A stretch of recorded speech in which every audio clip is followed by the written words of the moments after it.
The Hellspawn feels energy emitting from the hot flesh of the beast, and around them, the world begins to transform. Buildings, streets, the city, all surrender to the powerful suggestion of the she-demon. They fade and twist and bend to her will. She has the earth by the throat, transforming it to her will, and with it, the Hellspawn is smothered in her embrace as the podcast fades.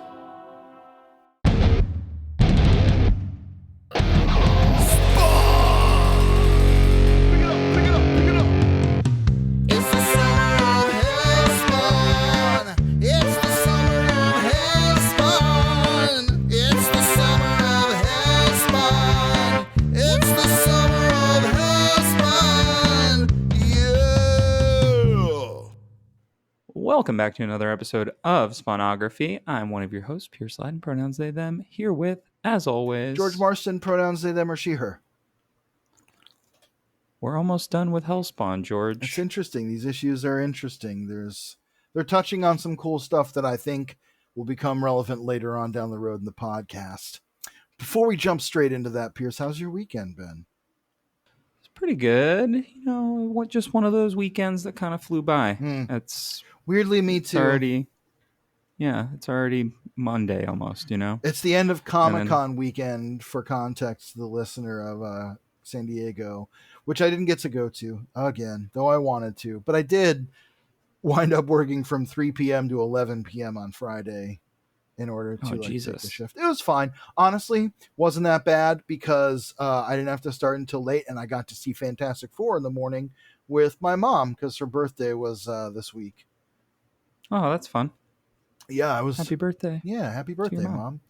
She's a sweet 21 plus experience, as she always likes to say. Did she like Fantastic Four? Oh, she loved it so much. We saw Superman together too a couple weeks ago. I always love seeing the superheroes in my movies with my mom.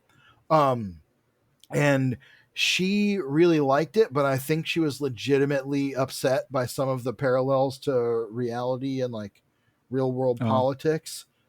I think she was hoping it would be a little more of an escape from those things.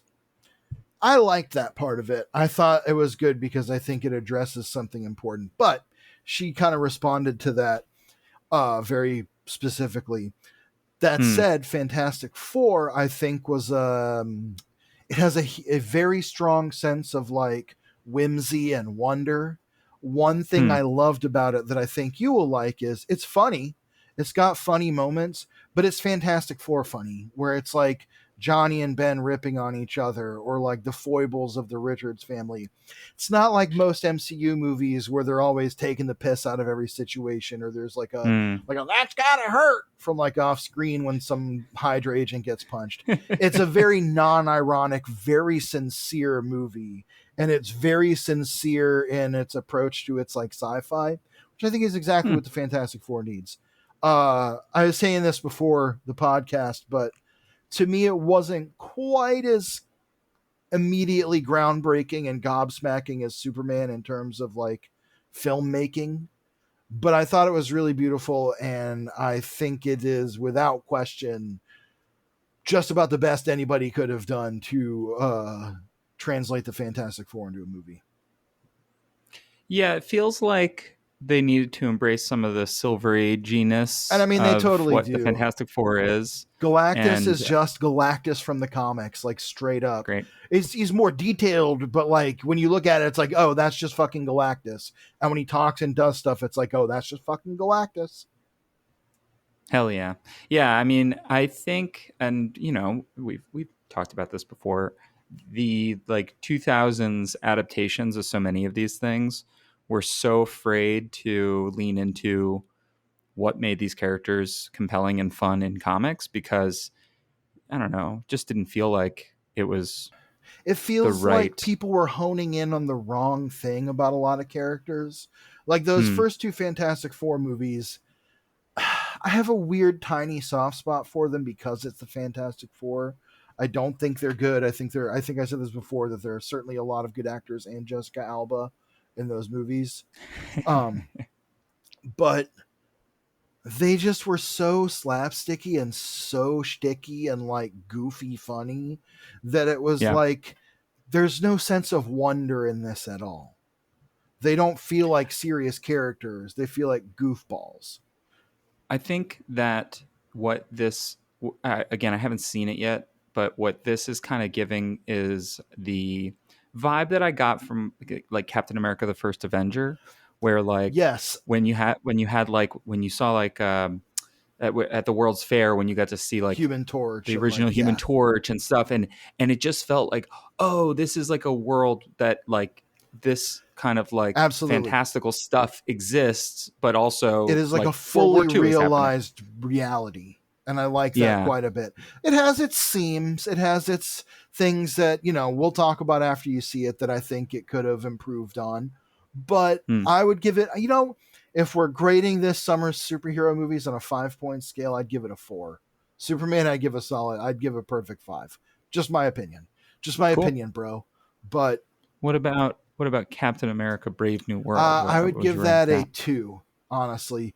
That's high. Close to a 3 because I have certain specific things that I really liked, but not Hmm. enough to overcome the fact that it just felt very like chopped and screwed. It was edited to fuck, reshot to hell.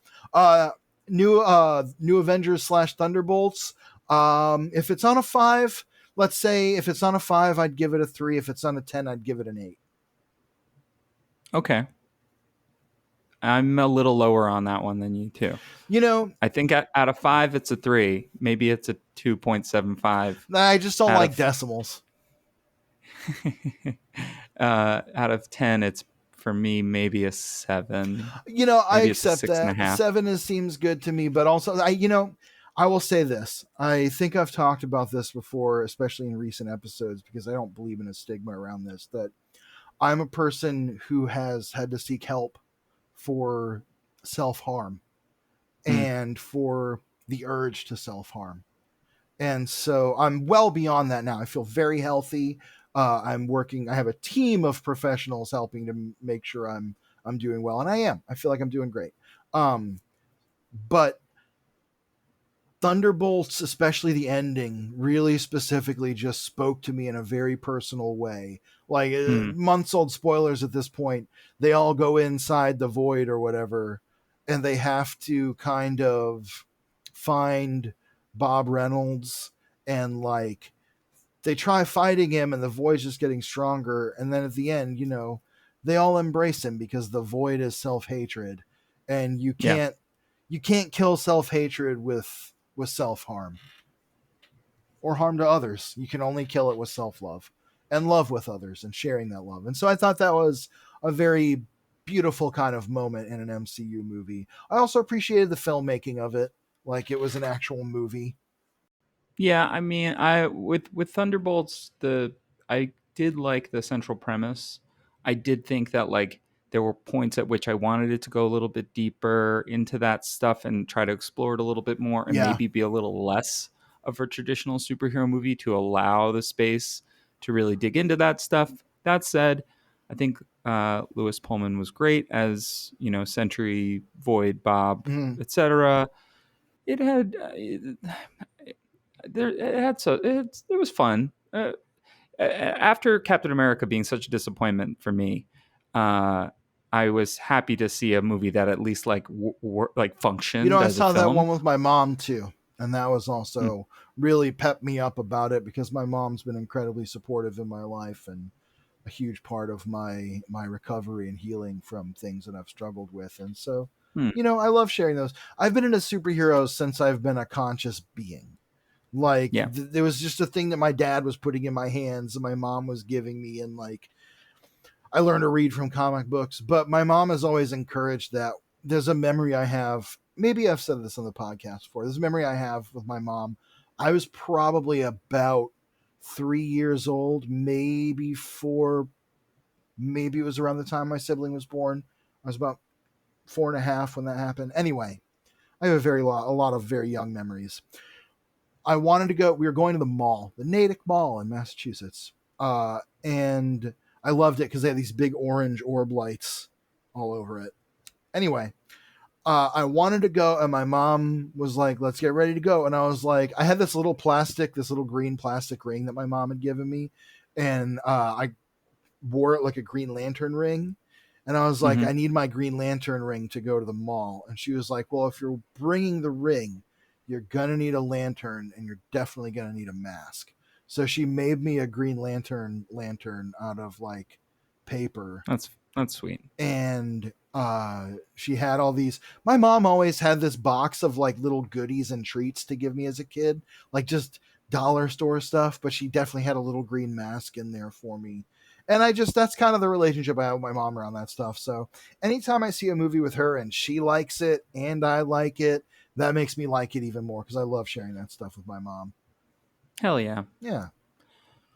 Well, we do have 2 more issues of Hellspawn to talk about today, Yes, we do. which have a pretty distinctly different vibe than the recent superhero fare that has been coming out in the cinemas. Mm-hmm. And It is we're entering the very last arc of Hellspawn, called Hellworld. it's It's a interesting. 4-parter. It's interesting. It's definitely interesting in the sense that it does feel like creators trying to, and I would say specifically Steve Niles here, trying to, I don't know if at the time they know that maybe they only have this arc to Right. sort of wrap things up, but it does start to have a bit of a feeling of finality Mm-hmm. to it, For this where version it of does. this Hellspawn incarnation of Spawn. Yeah. What's interesting? We were talking about movies, and I don't know that this is necessarily a super cinematic two-parter, but it did make me think this would be a pretty good basis for a Spawn movie, where like it's Spawn after killing Malbolgia, and he gets a taste of what it would be like if he was on the throne and has to like fight back out of hell.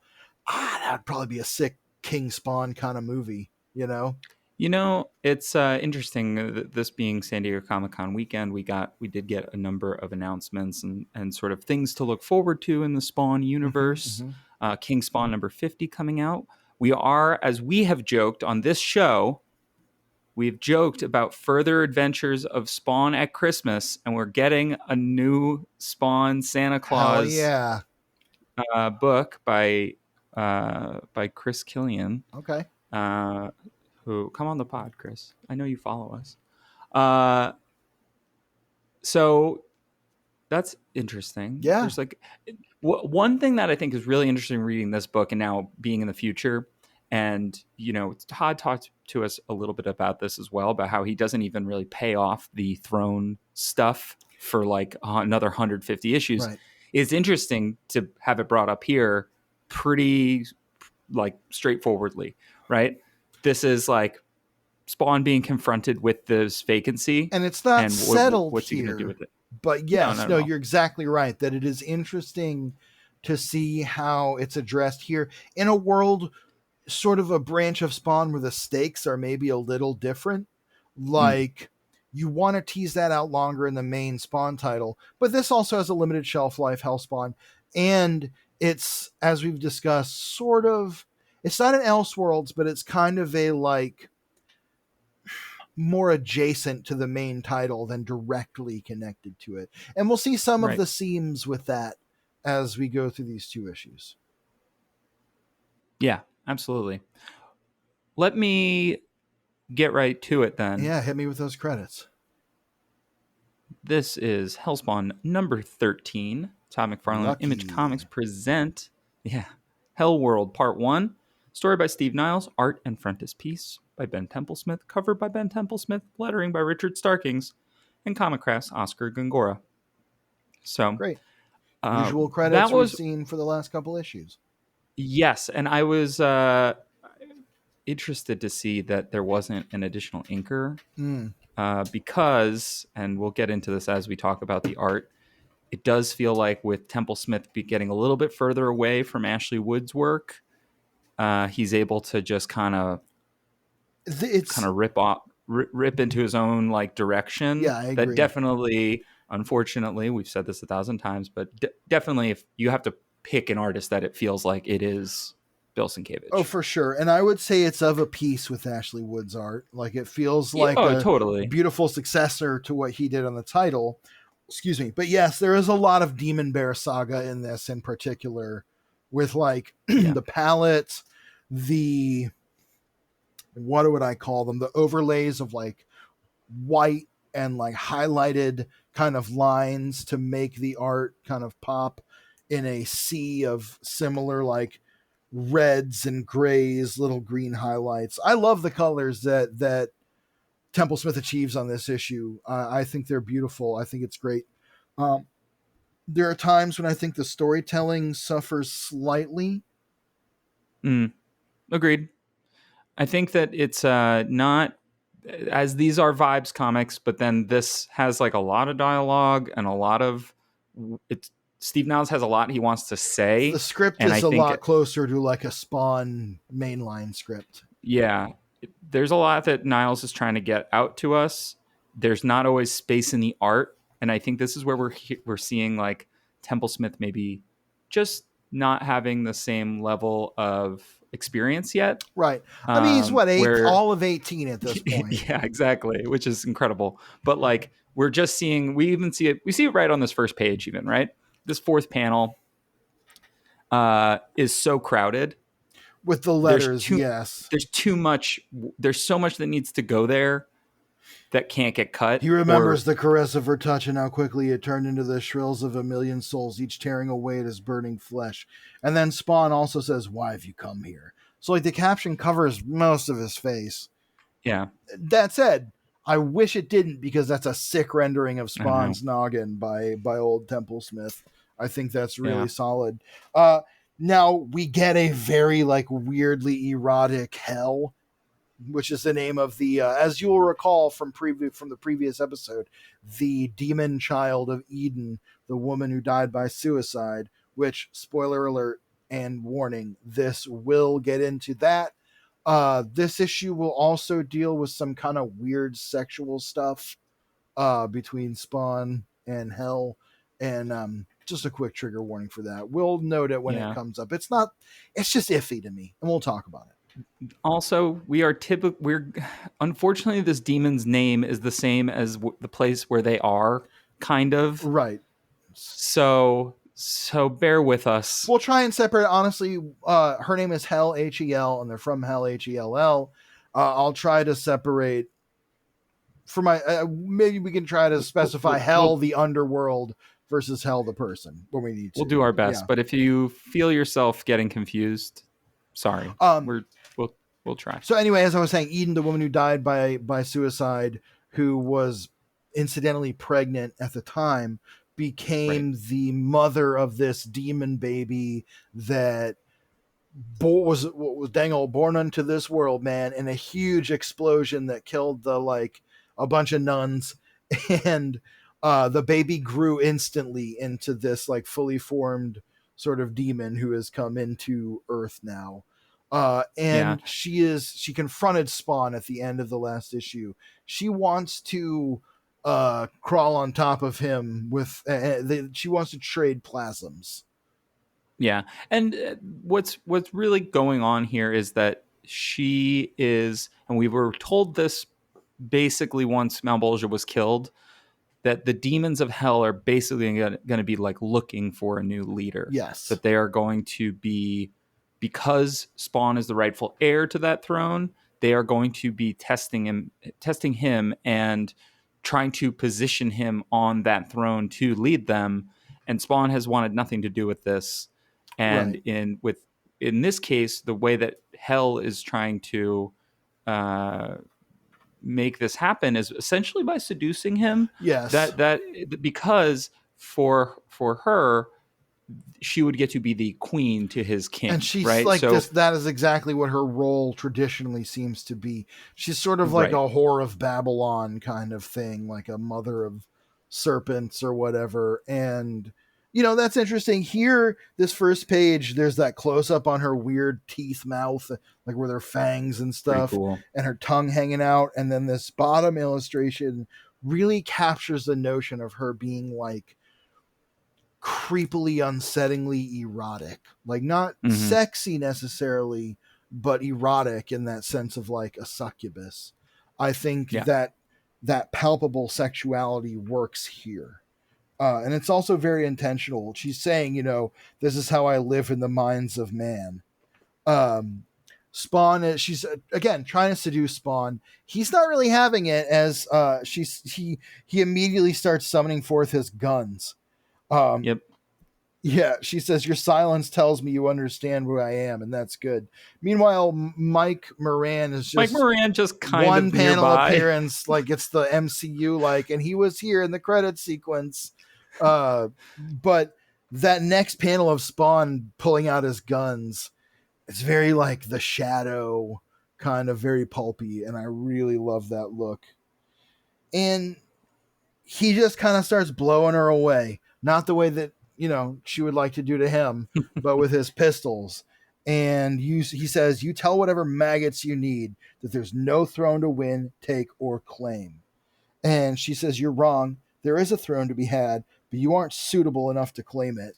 The physical fight they're having, I really like the way Temple Smith renders it. That bottom panel of her giving him the like palm heel thrust into the jaw, Yeah. and his like necroplasm all like bursting out, looks fucking great.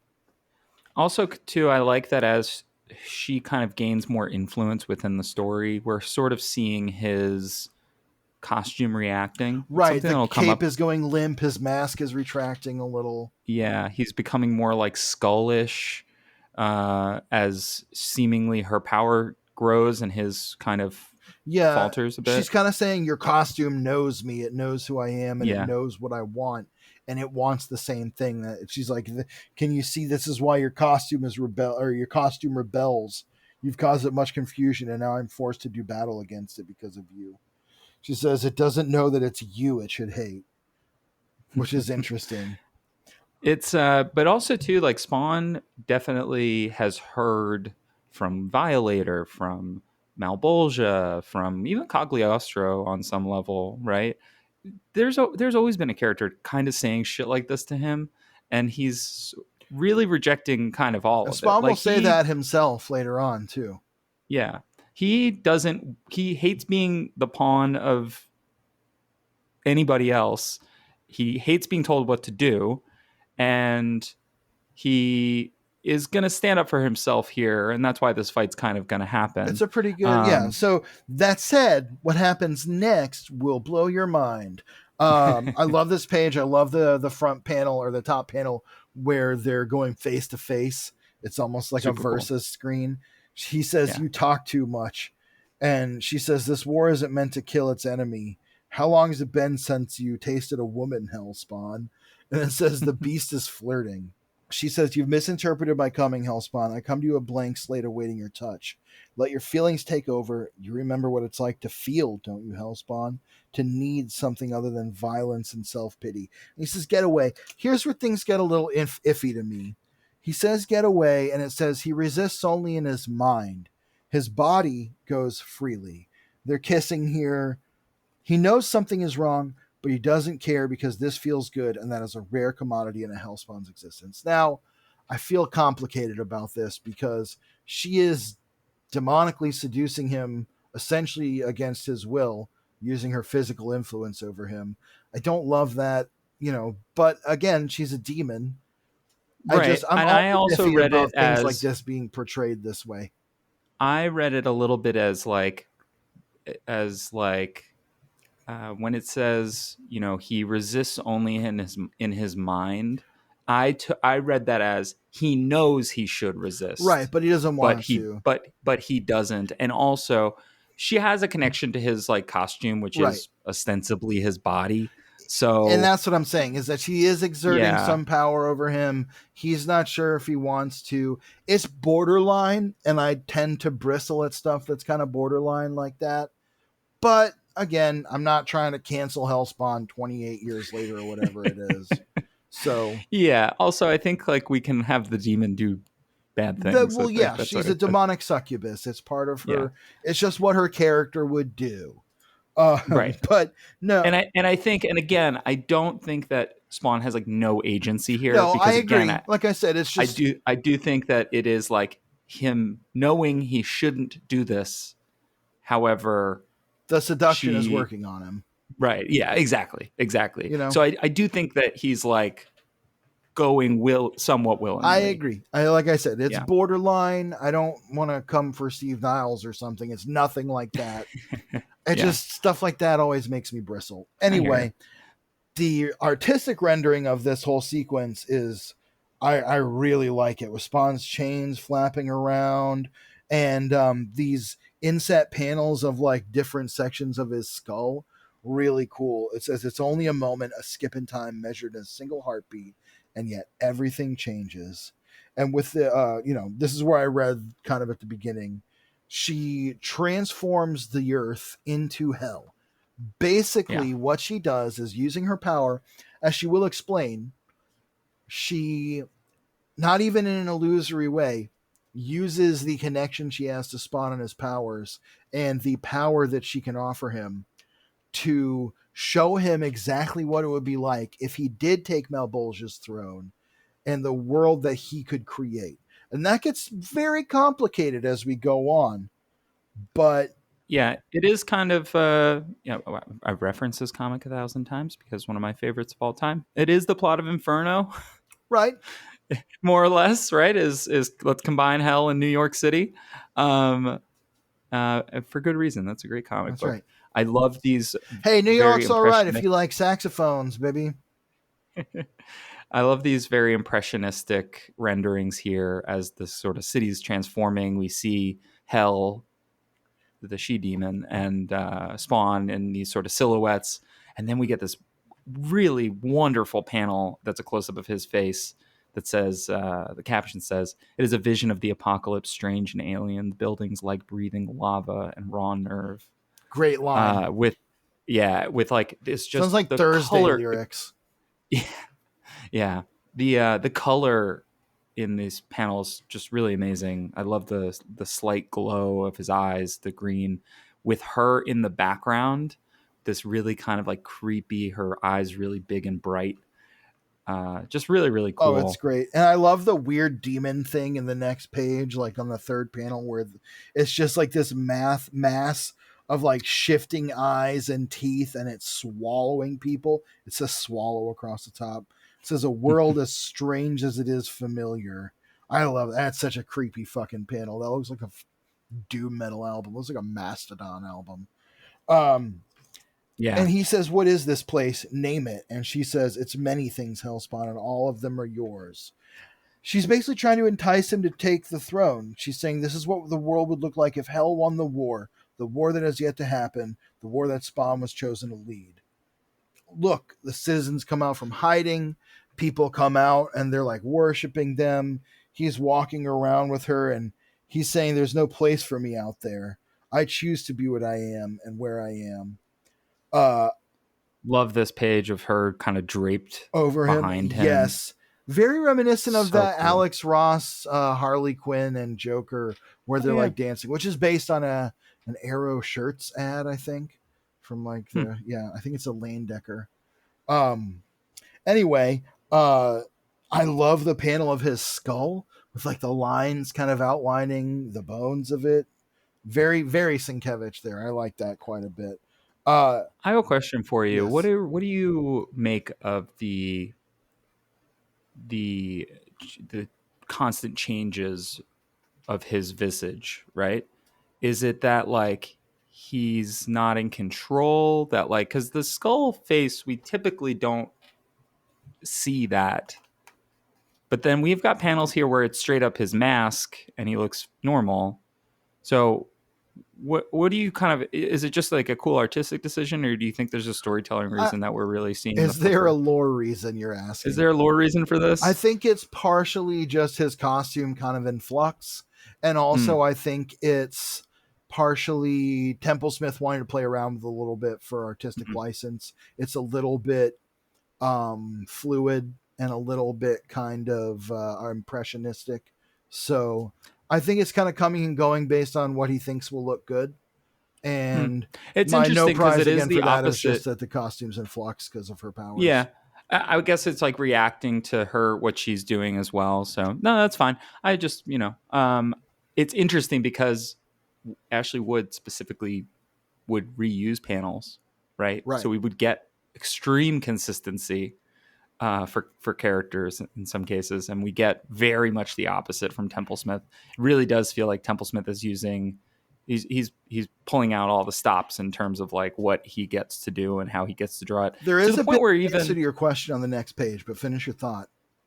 um to the point where even also Hell's body kind of changes. Like she's Yes. now got more like goat legs kind of They going kind on. of get exaggerated in different Yeah. panels.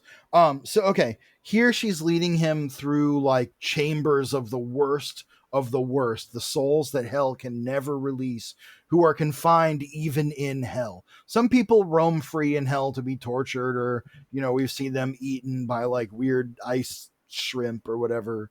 Thanks, Alan Moore. Exactly. But here she leads him past the cell of none other than Billy Kincaid. She's saying, in a hell without a king, Billy runs free to kill children over and over and over. The same goes for the rest of them. Hell is in chaos. Spawn says, it's not my problem.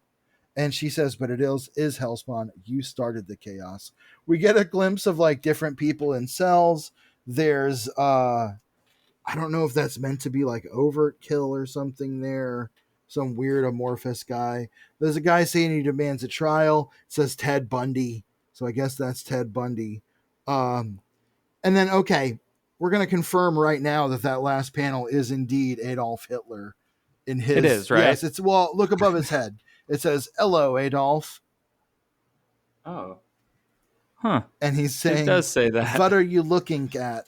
Which, Adolf Hitler in hell, the worst of the worst. Okay, sure, yeah, whatever. I'm not offended by that. Fuck Hitler.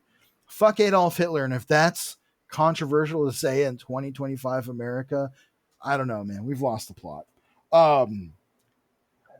Excuse me. And she's kind of trying to impress on him that there are people who belong in hell.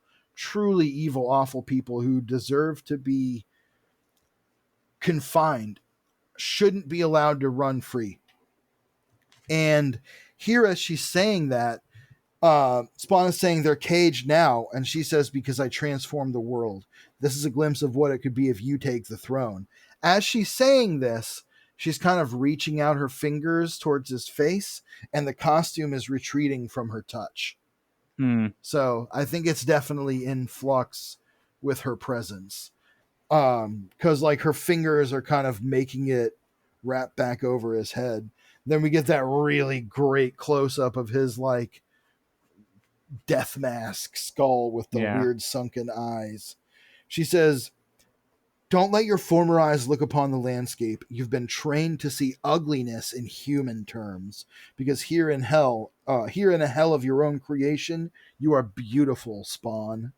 The Hellspawn surrenders. The construct of a Spawn's hell is complete, and a wave of heat and emotion washes over the world. And here, as the demons all watch on, they exchange plasms all night long.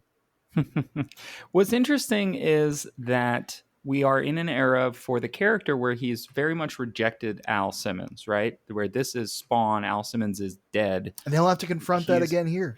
He will have to, but I do find that it's interesting in the sense that it does feel like this should be what Spawn wants, right? Like without Al, he doesn't care about Wanda. Like if he's going to reject that part of himself, then he shouldn't really care about Wanda, because Spawn doesn't care about Wanda. Al Simmons cares about Wanda, right. And Al Simmons is dead. What does Spawn want, though, besides just being left alone?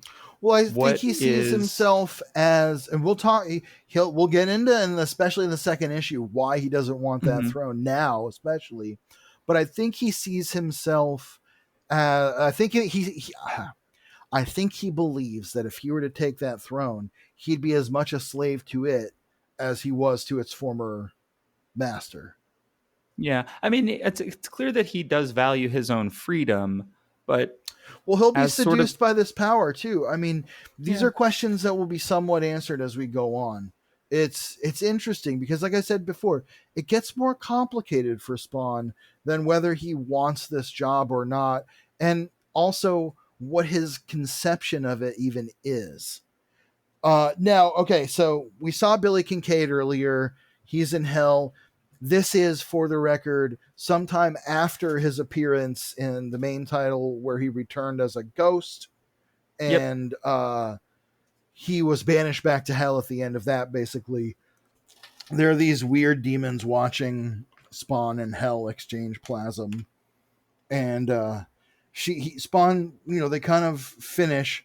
I love the panel of the two of their faces just looking up at each other, like clearly in flagrante delicto, a demon and a skull. He says, "How long will this illusion last?" And she says, "It's not an illusion. I've made the living world into what it can be. It's temporary as long as I can hold it, but it's no illusion." And she explains that everyone on Earth is still here, but she, acting as judge and jury, has decided who belongs in hell, who belongs where, and who belongs in the worst layers of punishment. Spawn says, she says, "You think you should be among the imprisoned?" He says, "I've killed." And she says, "Not the way they killed." And Spawn, he is a world famous government assassin, but he's not the kind of person who, like a Ted Bundy, for example, on the previous page, is taking some level of like Adolf Hitler, right, a level of personal satisfaction in his murders that goes to like a sexual manic place like a Ted Bundy, and he's certainly not enacting like a full scale genocide like Hitler. So he says, "I want to see it," and she takes him into the depths of hell. She's walking him to the throne. When he says, "I want to see it," that's what he means. And she is delighted by this. Now we get like a similar type of thing to the last time that we saw Ashley Wood's kind of rendering of Spawn reckoning with the idea of the throne. One thing that I really enjoyed that has maintained to this day is the visual language of the throne of hell, right, which is that crown kind of floating above the throne. Mm-hmm. It's very cool. It's very cool that's very stuck around for 20 years. Totally. It's extremely But I think it actually comes from the same artistic kind of place, really, of the old iconography. But I love it. I also love when they show the throne here that it like kind of fades into these like wailing mouths of gnashing teeth at the bottom to kind of show that it's like, really built of tortured souls. But here's where we kind of address some of what Spawn's perception of the throne is and why he maybe doesn't want it. It says, "How many times had the Hellspawn said the word without forming a picture in his mind? For so long he'd rejected the idea of it, and perhaps in doing so he'd failed to conceive its possibility. Perhaps he thought in passing that it would be a feeble thing, a rusted bench with mold and rot. But this was beyond his imagination. This was the throne." And I like how ominous that makes it. We see Spawn approaching the throne in these little inset panels, and sure enough, he sits on it. This is where the Hellspawn belongs, and this is his destiny as the ruler of hell. And now we see he's got these huge bat wings. The crown is now floating above his head, and his mask is kind of fused with his skull face. Yeah. It's kind of in between. It's like he's become one with the costume in this like ascendancy of hell. Now, that's a cool final image there. Spawn taking the throne. Yeah, absolutely. I mean, again, I love the way the crown looks. It's so it's just so graphically it's very arcane and like eldritch. I just think it's so fun. But that will lead us into Hellspawn number 14. Hit me with those credits. It's going to be Hellworld Part 2, story by Steve Niles, art and frontispiece by Ben Templesmith, cover by Ben Templesmith, lettering by Richard Starkings, and Comic Crafts, Jimmy Betancourt. I'm only going to say this once, and it entered my mind when you were saying that. My brain, while you were saying Ben Templesmith, condensed it to Bemplesmith, and I think that's awful, and I'm sorry. Sorry to everyone involved. Yes. I do love the cover here, though, where it's Spawn with the flaming crown, and he's holding this skull in his hands that's so kind of burning, and it says, "Alas," as all the like sort of reaching hands kind of reach up to him. We get we pick up right where the last issue left off. It says he keeps telling himself that it's just a taste. Spawn sitting on the crown with this like weird skeletal grin under his mask. A tiny crumb of a life he's refused since his death. And there's all these demons swearing fealty to him, saying, I'll never mutilate another again. And I love that guy. Looks cool. Yeah, just a cool, classic looking demon. And you get the idea this is his concierge. Spawn is sitting on the throne now, sort of passing judgment over souls. He's saying, let this one go. It's just a fabrication of a world where a man who was burned alive can sit on a throne and hold his head high. Today, a Hellspawn rules hell. I think it's cool that he's getting this moment early on, because as we know, it will take a long time for this throne to be filled in the main Spawn title. I like that it's not lingering on it long enough. We get an answer early on why Spawn is even more strongly avoiding it. I like that this somewhat addresses it without going so deep into it that the story is now over and the possibilities are now completely explored. Yeah, this is a lot like, we get to explore stuff like this in mainstream superhero comics every once in a while, where I guess I'll liken it to something like Infinity Gauntlet, right? Right. Infinity Gauntlet's always an easy one, where that book starts and it's already pretty like meta, Right. with Mephisto and whatnot, and there's a lot of like possibility and a lot of like you're a little unmoored from the world at large, because you're seeing something so far beyond it, like right. You're seeing a world of potential.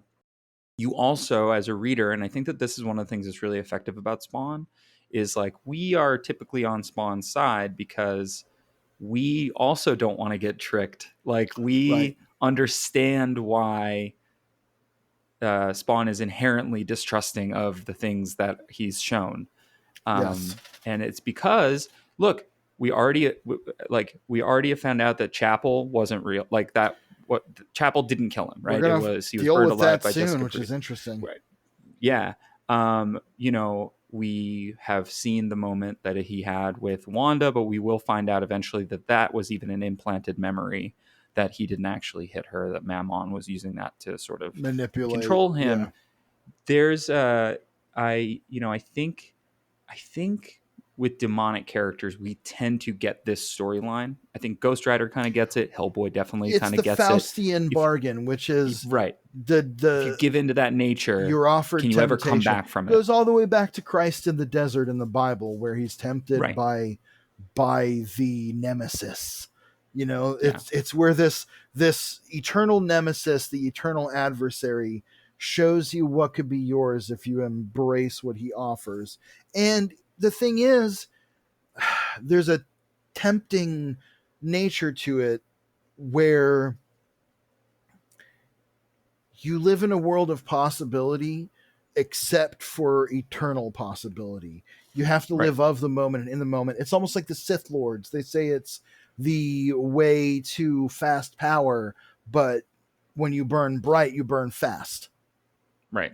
So it's interesting. Here, Hell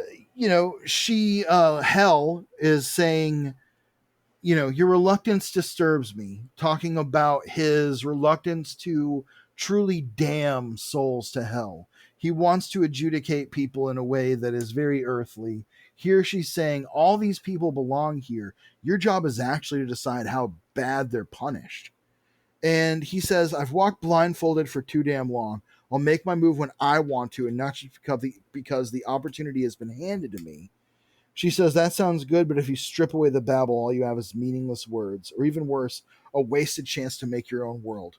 Now, here's where Spawn kind of responds to this, and he says, call it what you like. I've been offered a second chance before, and look where it got me. We know this happened right in Spawn 100 in the aftermath of that. When he killed Malbolgia, he was offered to be taken to heaven, to paradise, to be redeemed and have his eternal soul basically completely reclaimed. And he said, fuck no, I don't want any part of either side.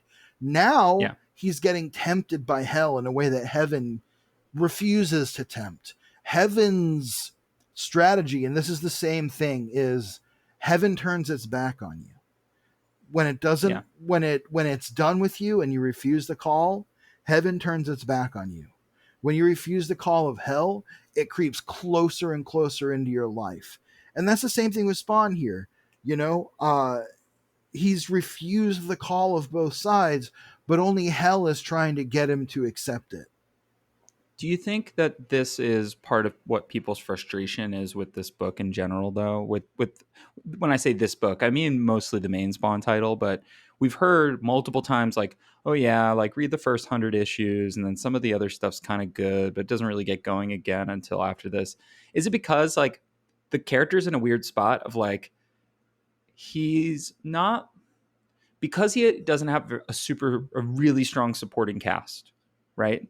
He's a pretty like untethered and pretty like unmoored from anything resembling human stakes, Well, I would say some of that because is sort of recent developments. There was a long time where he had Terry and Wanda and Grandma Blake, not as deep into, you know, but it is there.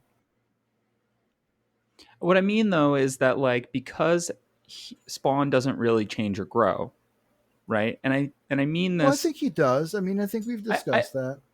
I think he does, but it's not like his like resetting to a status quo compared to like something like Spider-Man, right?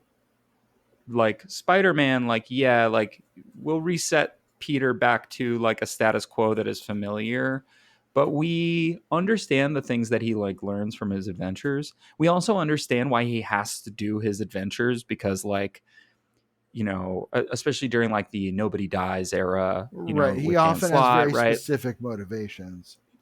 And they're very very clear cut. We can understand them because even if he's in like a slightly different era where maybe he's got a company or whatever, the facts of who he is as a character haven't changed so drastically that we're not on board with like the mission His of Spider-Man. concept of himself has evolved, but it's still kind of similar to where we started. I, you know, it's hard to say, and part of the reason is I haven't necessarily lost steam on that main title yet. I don't think I have. I I agree. love it. I mean, I love Spawn as a comic. This summer of Hellspawn, summer of Hellspawn. Yeah. It has invigorated me a little bit too, because it's nice to see something that's totally different and to see that there's still a lot of possibility in what Spawn can do with Todd McFarlane directly at the helm and as kind of the, you know, the overarching sort of figure. I just I think people who say that, people want jumping on points and they also want jumping off points. They want to know where to start and they want to know where to end a lot of the time, because it is kind of daunting. And there are points where the status quo changes in some comics more than readers want. Look at like the waves of like where Marvel has replaced everyone with legacy characters. And Yeah. sometimes it's interesting and some of those characters are great and some of those stories are great, but sometimes it starts to feel like you have one trick. And Yeah. I think that that's kind of my point right now about Spawn. Yes, he rejected, first he was rejecting Malbolgia's deal, even though he kind of wasn't allowed, right? Then he figures that out. He rejects Heaven's deal. He's rejecting the throne. I appreciate this story for being a lot more of like an existential conflict for him, right. where he is being given a path forward. And unlike the other deals that have been made or things that have been offered to him, Hell here, the she demon, is showing him what it can be like. It feels like less of a trick because it's being actually explained and kind of like put right in front of him in a certain And way. also it sort of utilizes some of his power to create it. Hell explains that this is all you're doing.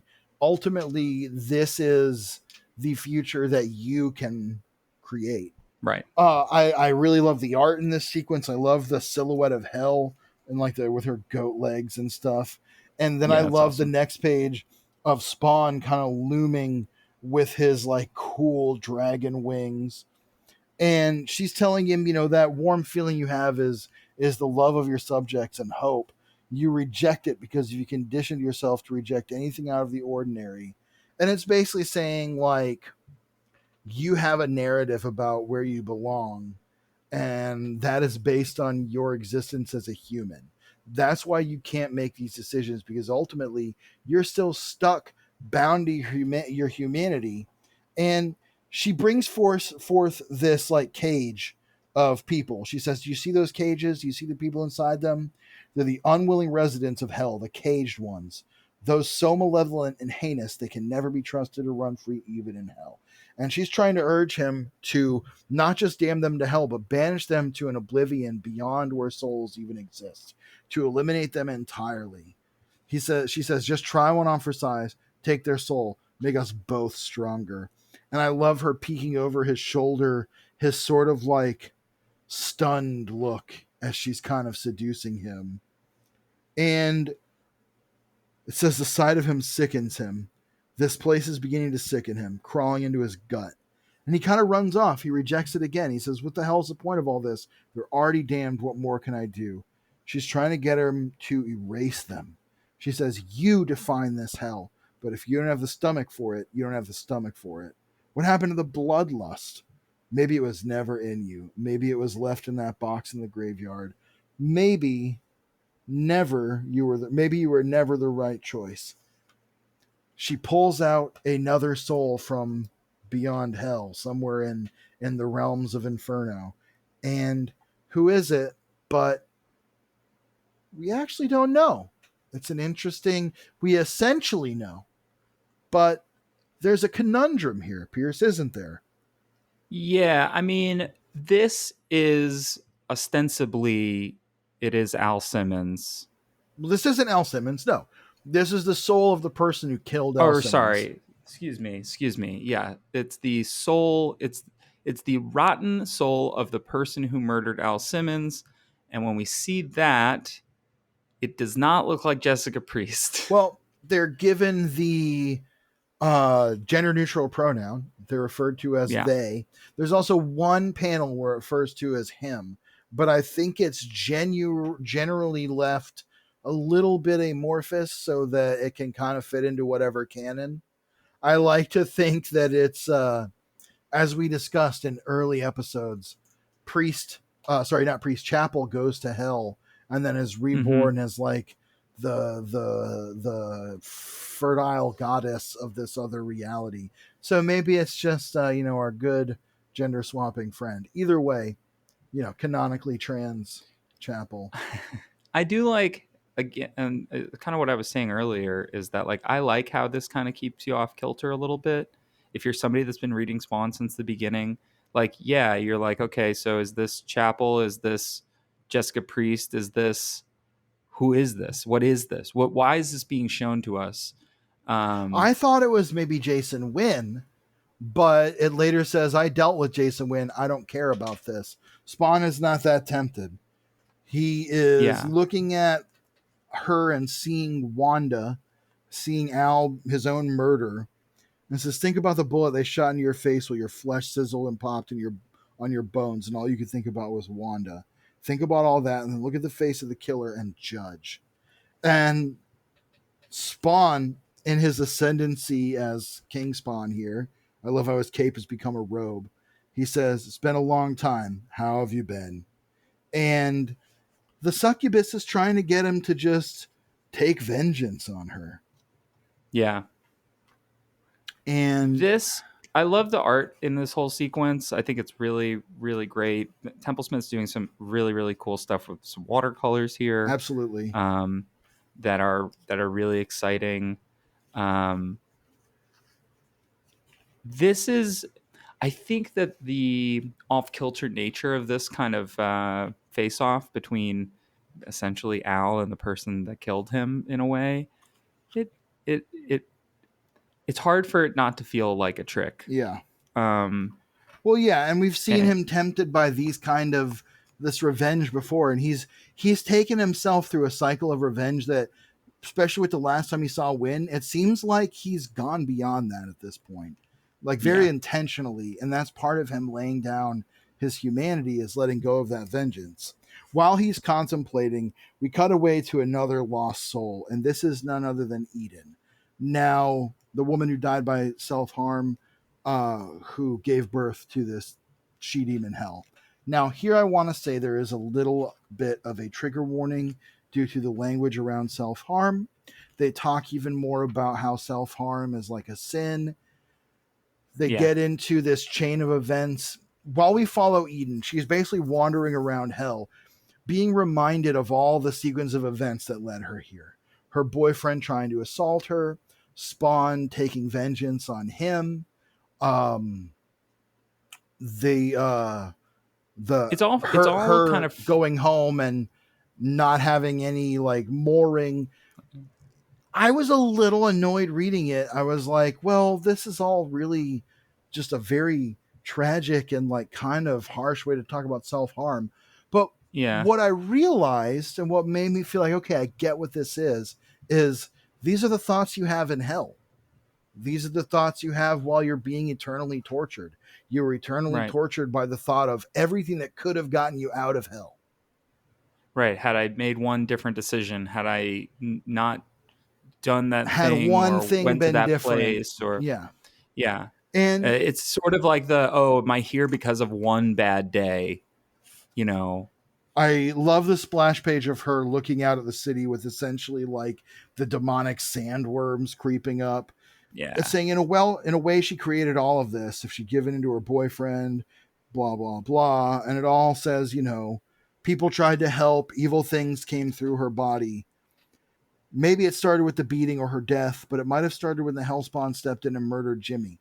Of all the maybes, that might be the one that hurts the most, because that was when Eden became part of Hellspawn's inescapable legacy. Something we've seen a bunch of times, him having these unintended consequences, touching people's lives in a dark way. And that's where she says, maybe, just maybe, she wouldn't be trapped in this terrible place, this horrible, horrible place alone. If only she was alone. But this is hell. It's where you're never alone unless it's the one thing that torments you. And her dead boyfriend comes back, Ela, and he's still full of the bugs and worms that Spawn used to kill him. Oh yeah. I think it's interesting that her name is Eden. Not to like read too much into this, but obviously, Think it's intentional. I mean, yeah. But obviously, the Garden of Eden, and then Garden of Eden, pretty green world. If you And catch my drift. also though, Eden, the concept of paradise, and this is a little problematic here, betrayed by the sins of woman. Mm-hmm. It's, there's some biblical reference here. The sort of birthplace of good and evil. Mm-hmm. You know. Uh, So so back with Spawn, Hell is trying to get him to banish the soul of the person who killed him to oblivion. And he just says, no. I love this panel of him just looking over and saying no. It's a very Bram Stoker's Dracula, like the long red robe and his creepy, like, fingers. it recalls the Nosferatu kind of Absolutely. that we Absolutely. got earlier, is almost like, ooh, was that like sort of the version of himself that he's Right. And I being mean, that's kind of told to embrace? what's implied, but I almost said implanted. That's almost what's implied by that for sure. He says, no, I don't. I pulled the trigger, or sorry, this one pulled the trigger, but it was Win who made it happen. I made Win pay.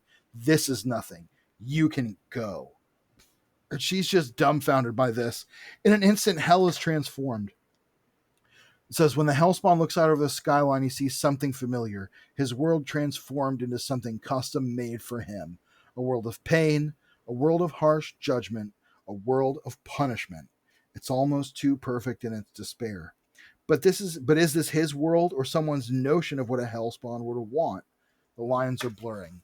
And it's kind of Hell still trying to tempt him, but him willfully exerting control over that temptation now to see the world as maybe he sees it in his quest to be the person who does adjudicate who lives, who dies, who has sinned, who is virtuous. And we get this moment where I think it was a little earlier. she says, where it says, Spawn's recent decisiveness is stalled out and frozen. And for now, he doesn't quite know what to do. So while he's trying to decide whether to banish all the souls. And you see that he's challenged by this because it is something that tempts him and it is something he wants. But I think he also ultimately doesn't want to be in charge of where people go when they die, because then he's just perpetuating the same cycle that destroyed his soul.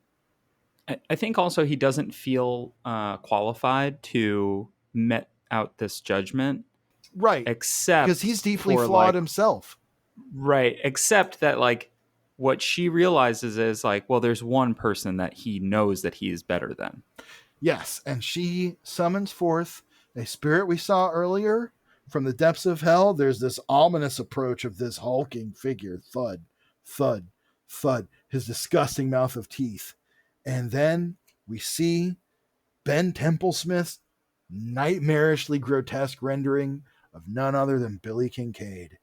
I scream, you scream, long time no scream, Hellspawn. He he he he he he he he he he he. That's how I'm gonna say his laughter.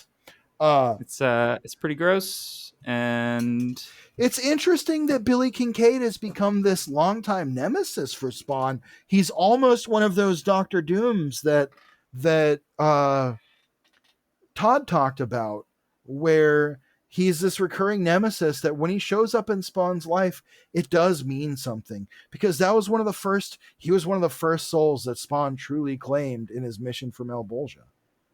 I think the thing that holds back Billy, though, is that he's not a Doctor Doom in the sense that he doesn't have really great plans. He doesn't. He's he not doesn't very ever arch. really. You're right about that. He doesn't really feel like as much of a threat. He's a constant needle, a constant thorn in Spawn's side. But because he's more of a threat to the world than a threat to Spawn. And I think right. that's what Hell is trying to channel here is, Spawn, you know this guy doesn't fucking belong on Earth. You know he doesn't fucking belong anywhere. You've sent him back to hell twice now.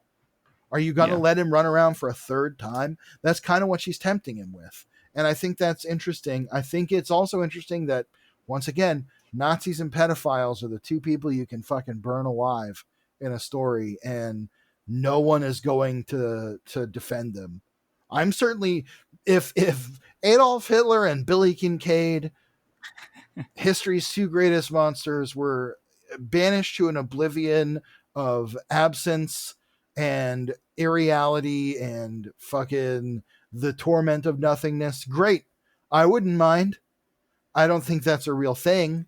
I think unfortunately, people like that, Adolf Hitler's and such, live in a kind of a different kind of afterlife, which is the memory.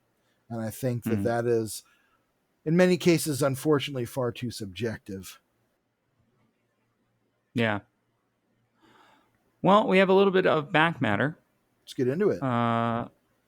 So we'll get into those, and then we'll do final thoughts, and then, Sounds like a so plan. in issue 13 in the postmortem, it says, "Hey, Steve, Ben, Brad, and TMP. First off, I'd like to congratulate the team on successfully taking over from Bendis and Ashley Wood. These are not only big shoes to fill, but the issues 1 through 6 were twisted. Steve's writing and Ben's art are the most dynamic in the industry. There's nothing like a dark and scary comic, and you two make everyone else look like little girls in pink tutus. Pun intended, Ben. I'm really pleased with the route Hellspawn is taking. You've said many times to the readers to strap up and get ready for a twisted ride that will mess us up like a cardiac arrest.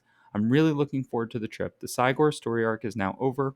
I feel it started off a little slow. With all the delays, it got even slower. But with this in mind, it ended beautifully with gore.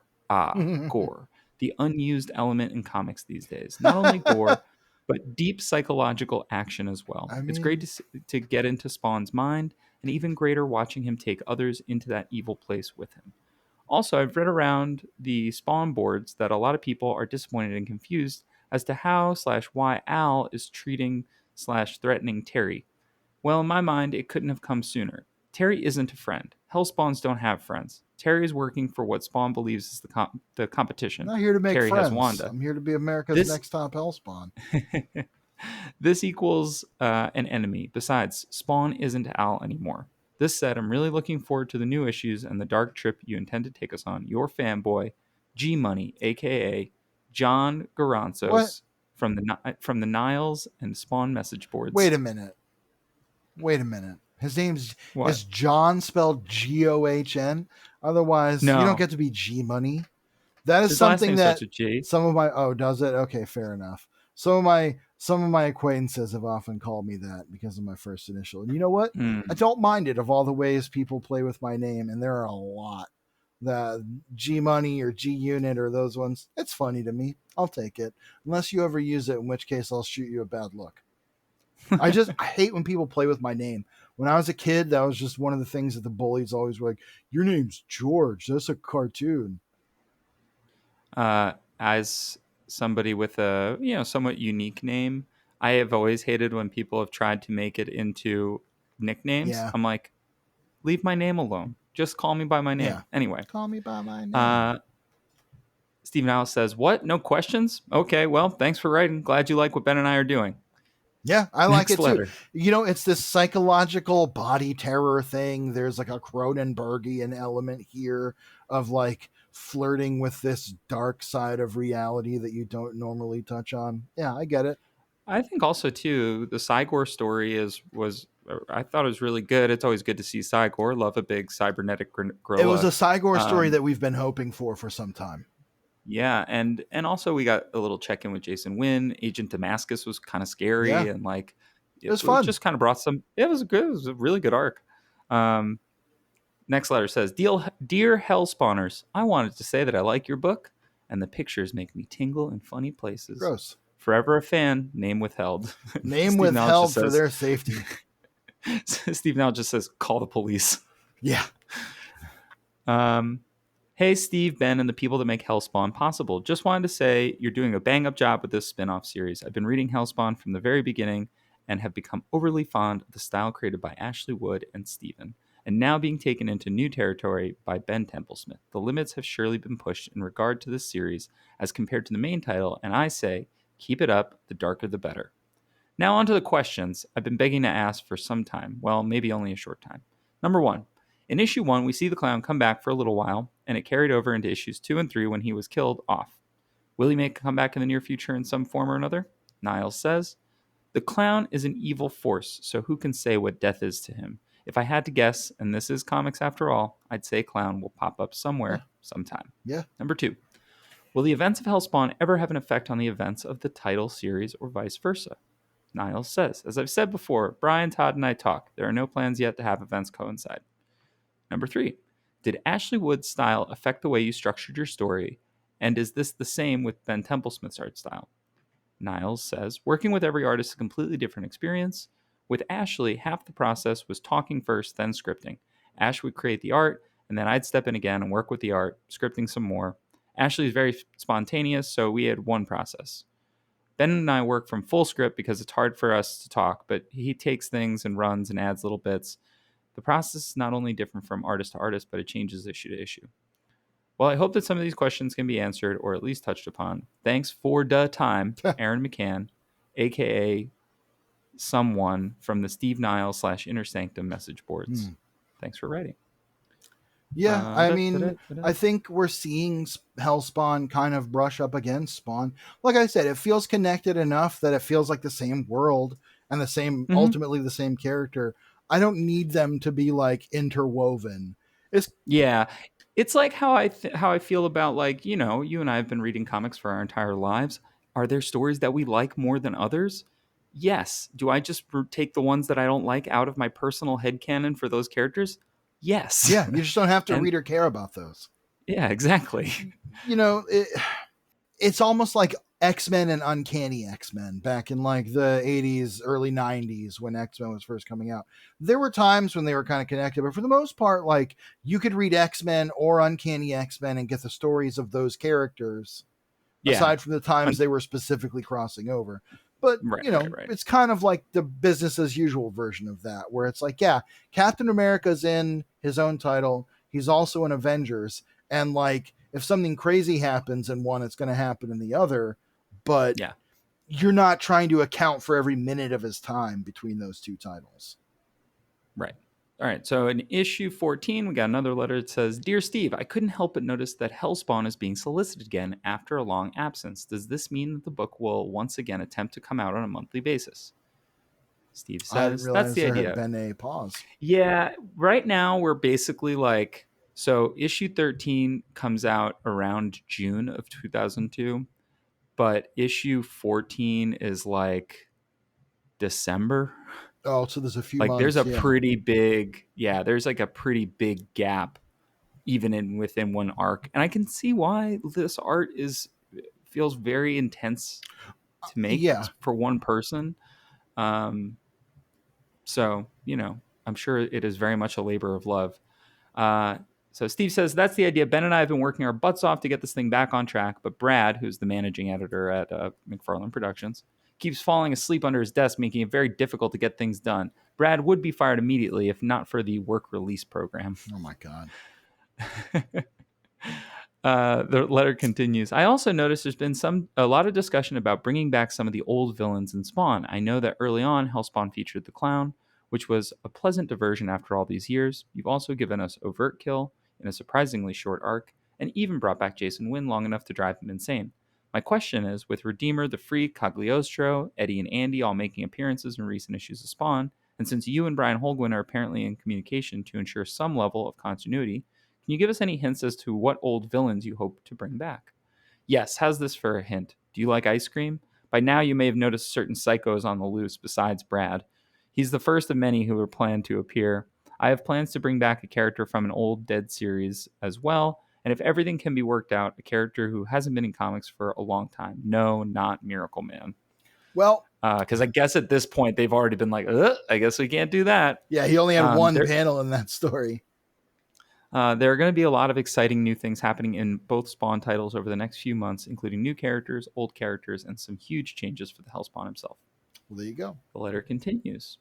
I was also wondering, since we're now in the stories that were originally to contain the soon-to-be litigated Miracle Man, if the decision comes down in favor of Mr. McFarlane, do you ever hope to see your original Hellspawn stories see the light of day? Steve says, yes and no. If things are worked out, I'd like to see the stories come out, sure, but I'd like to sit down with Todd again and work through the stories. He had some ideas I wasn't able to work in at the time. Also, how different are the stories we're reading now from the ones originally written with Miracle Man? From the moment Hell appears, they are completely different. The stories you are reading now are all new, original stories created by Ben, Todd, and myself. Brad likes to say he contributes, but making fart noises during phone conferences doesn't count as any input in my book. Are there any similarities at all? No, not really. So that's actually really interesting.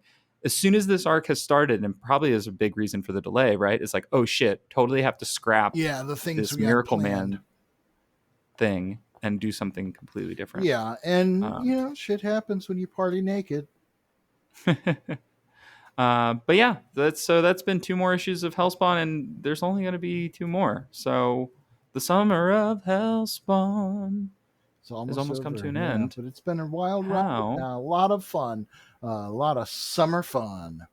How are you? How do you feel about these 2 issues? Some final thoughts.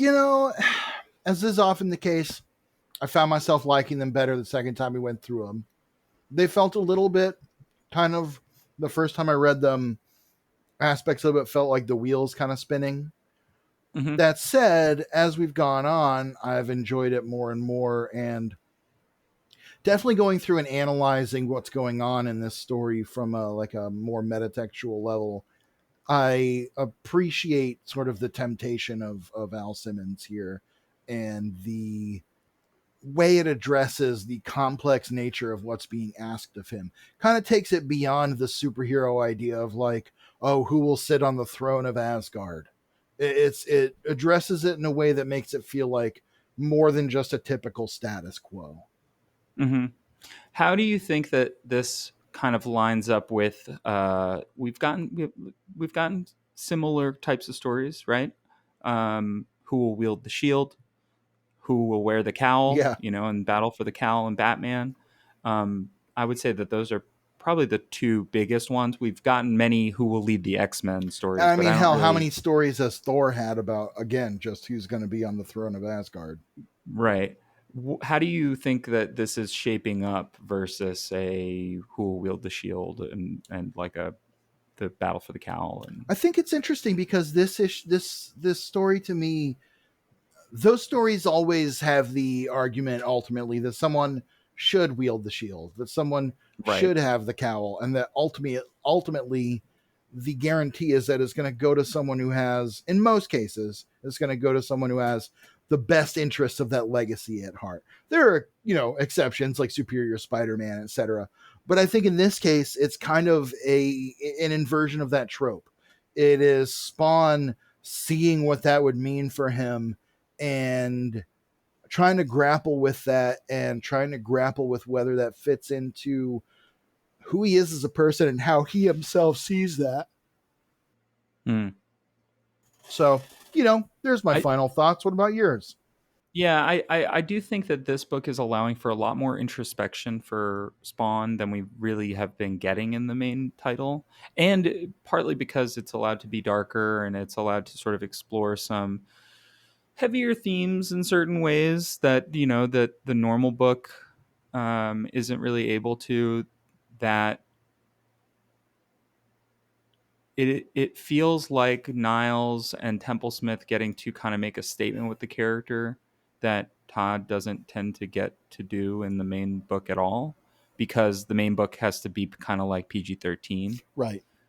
and can't really show some of the stuff that exists in Hellspawn, even if it exists in the world of the character at large. And Right. I do think that Todd has tried to broach that kind of stuff, and Brian Holguin has done his own kind of Spawn Across America, and they've tried to handle kind of headier topics and stuff here.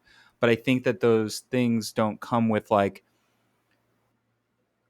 Al Simmons really thinking about the things that he's doing. He feels, we've said this before, that he's almost felt too like more passive in his own title than Right. you would assume that the main character in a superhero title should.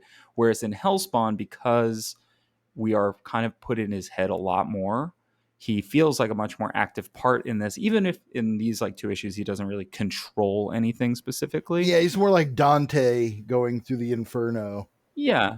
And but also too, he is still making decisions in this book. And he has a point of view, and he has like lines that he doesn't want to cross, and he is challenged by Hell, the Right. demon, about the choices that he makes. She makes mention of like, oh, well, it was cool for you to fuck me because like you were in control, right? And he's like, that's different. And he doesn't want to like, I think even his reluctance to like go down that path of Right. that discussion is tells you so much about the character that we've never not really gotten before, because Al was always so preoccupied with Wanda. Right. Al was always so preoccupied with Wanda. Cagliostro not telling him enough.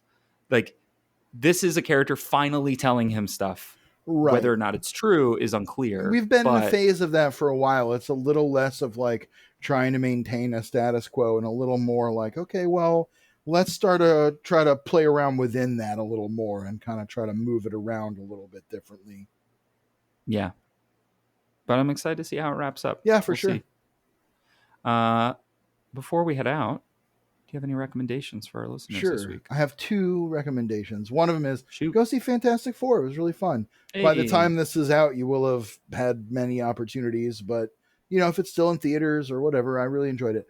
My other recommendation is, and maybe I've said something like this before, but you know what? I'll say it again. It's what I'm vibing on this week.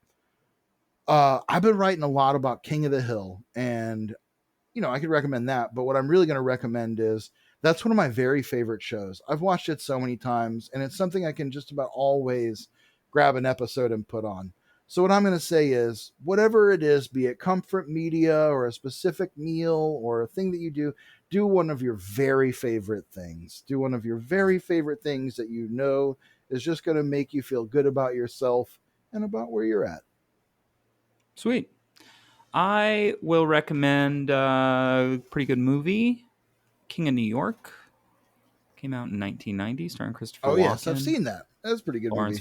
Larry Fishburne, directed by Abel Ferrara, who did Bad Lieutenant, some other Pretty stuff. good movie, yeah. Just a good time at the movies. If you Christopher like neo Walken being noir like crime stuff. basically Christopher Walken playing like Tony Soprano. Yep.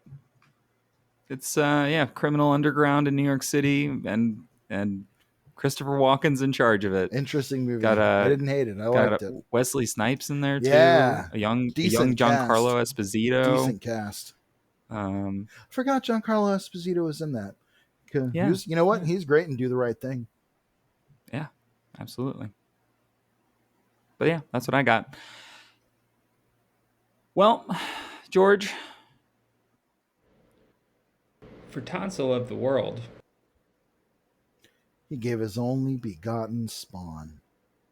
See you later, Hellspawn.